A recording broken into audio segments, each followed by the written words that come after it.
Tony Kurre Radio and Tony Kurre Live. And look who's just called. The big old hotline this morning is Austin Hanks, that blues almighty Austin Hanks. You can hear his show exclusively on Tony Kurre Radio every Thursday at noon and 8, and coming soon to our Spotify partnership, our Tony Kurre Radio podcast. Austin, what's going on, brother? How are you? Man, I'm doing so good. Greetings from Southern California. Billy Gibbons sends his regards. We were together, let's see, it was a couple of days ago. We went out and had some Mexican food. And he was asking all about the show, and he catches it whenever he's, around his phone, and he loves it. So, greetings from Billy. I love it. Can you give us a little a backdrop or a little background on what the world holds for him and ZZ Top after they get off the road? I know they're still on the road. They're going to be touring over the next few months, but any word on what's going to happen next? Yeah, so they hit ZZ Top hit the pause button because of the current outbreak of COVID,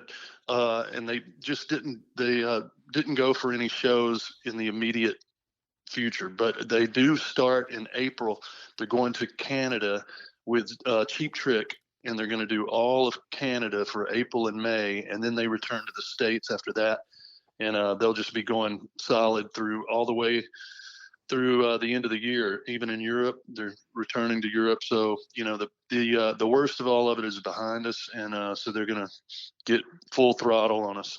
You may know Austin Hanks, of course, from the Slick Lily days. I know him from the old Rockingham Palace days about 20 or 30 years ago. Now he plays in the Big Bad Blues Band with Billy F. Gibbons, of course, with Matt Sorum. He also, of course, has written songs. He wrote a couple tunes there for Futurama, and he's done all kinds of great stuff with ZZ Top, and he's out there in the West Coast. You have a plethora of different pictures that you put on your Instagram, and I tell people to go to Austin Hanks Official to see all those pictures, and we have a Tony Kurre challenge. I'll talk about that in just a second, but one of those pictures you did post, and it was unfortunate you had to post a picture of Meat Loaf because he passed away several days ago. Talk about your meeting with him and just what an influence he was on your life. Yeah, man. I met Meat Loaf several times. The last time I got to hang out with him was in Las Vegas. He was doing a residency. And by the way, the last time we talked, he told me that he was planning, it was in the planning stage to do a reality show on VH1 called, it was based on one of his songs. It was going to be called "I'll Do Anything for Love, but I Won't Do That." It was going to be like a challenge show. And he was all fired up about it. But anyway, yeah, we hung out, and he was asking what I was up to, and I said, I'm touring with Billy Gibbons. When he's not on the road with ZZ Top, we go out and do our trio, our blues trio. And he said, "Will you give him a message for me?" I said, "Sure." I thought it was going to be all pleasant. He said, "I'm really mad." And I said, "Okay, what happened?" And he said, 1983, Monsters of Rock in Europe. And he said, I have this bit during the show where he said it was ZZ Top, Whitesnake, Meat Loaf. It was like an all-day jam. And he said, "I have this bit in my show where I tear the top off of a Patron silver bottle and down it. And the crowd goes absolutely nuts."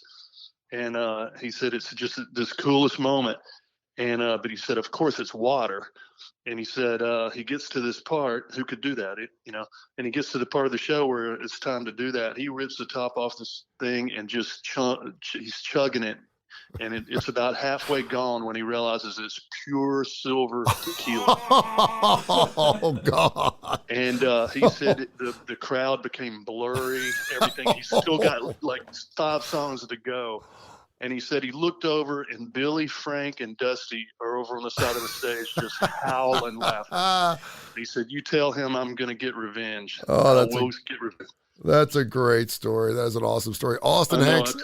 I told Billy that story, and immediately after he told me, and Billy died laughing. He said, "That sounds like Frank. That had to be Frank. I don't know anything about that." That is hilarious. Austin Hanks joins us here, of course. We know him here locally, Birmingham, from Slick Lily. He's gotten so huge. Alabaster, his effort, of course, he's put out. And you can follow him on Instagram at Austin Hanks Official. All kinds of great pics on there. Plays with Billy F. Gibbons, and, of course, has written music for ZZ Top. Just an all-around great guy. And, of course, your host of Blues Almighty, his own blues show right here on Tony Kurre Radio and the Tony Kurre Radio app, and also coming soon to Spotify, noon and 8 on Thursdays. All right, so whenever a rock and roller dies and passes away, and this really started, I mean, our relationship kind of restarted, rekindled after Dusty had passed away several months ago. We had Eddie pass away a little over a year ago. David Bowie's now gone. We've just lost Meat Loaf. Louis Anderson, the celebrity and comedian, was a part of that. It wigs me out a little bit because I know that we just have so many fantastic rock and rollers that influenced my life and my generation that are up there in their mid to late 70s, early 80s. Does it make you cringe a little bit when someone like Meat Loaf passes away? Because I know people say they come in threes, but you're like, please, Lord, just hold on a little while longer. Yeah, it really does, and you know, it is.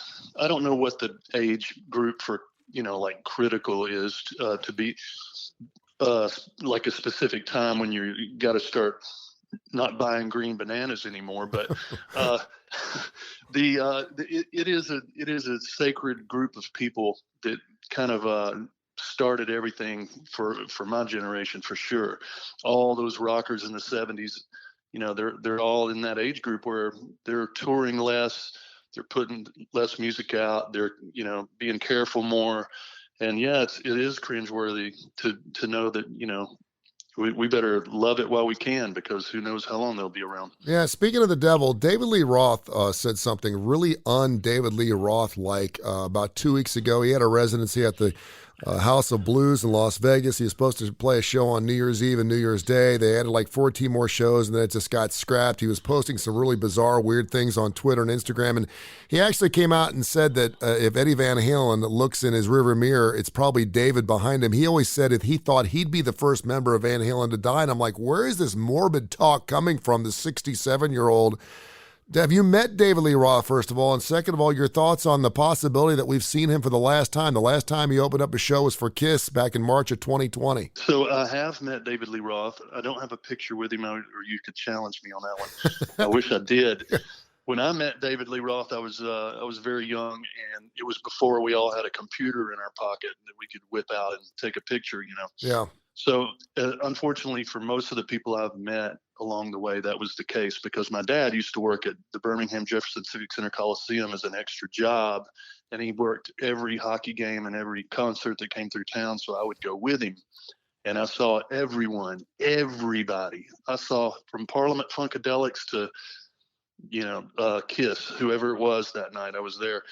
But yeah, David Lee Roth. I think that he's just tired of the noise. Yeah. It's like every time they book a run, it's happened to us all. Every time we book a long run or a residency or whatever, Adele is going through it right now, where it all crashes down. So I think he just finally said, you know what, that's enough. Yeah, and it's unfortunate, too, because I think, I don't know if I'd make a trip to Las Vegas just to see David Lee Roth, but if I was out there and he was playing, I'd definitely make time out to go see him play. Austin Hanks, Blues Almighty, the big show happening every Thursday. Fresh new shows here on Tony Kurre Radio at 12 and 8.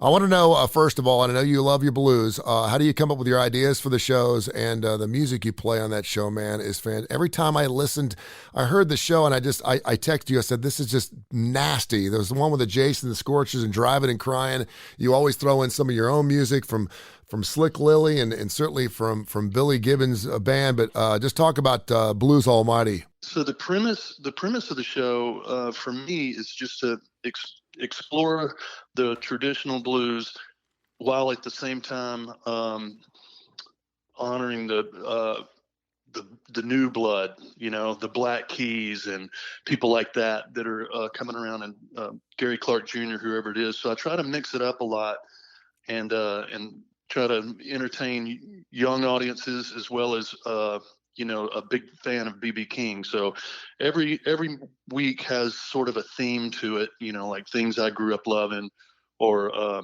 Billy Gibbons' take on the blues. We've had a lot of special guests: Matt Sorum from Guns N' Roses, Billy Gibbons from ZZ Top, Charlie Starr from Blackberry Smoke. We have a lot more guys coming aboard that are going to be jaw dropping to people, but I can't tell you yet because they've hit the pause button for a second on doing anything, but or they're out of the country. That's happened several times.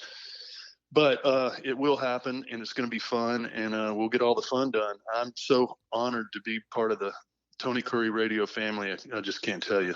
Man, we love it. I love this show. It is fantastic. Again, every Thursday night at 8 and noon Central Time right here on Tony Curry Radio. And coming soon to Spotify on our Tony Curry platform of podcast where you can go back and listen to all episodes. You get about 10 or 15 episodes already in the can. Austin, appreciate you, man. I'll catch up with you next week. Thank you so much, Tony. Thank you, brother. I'm having a blast. I'll talk to you soon, man. Thank you, brother. Thank you. See you, man.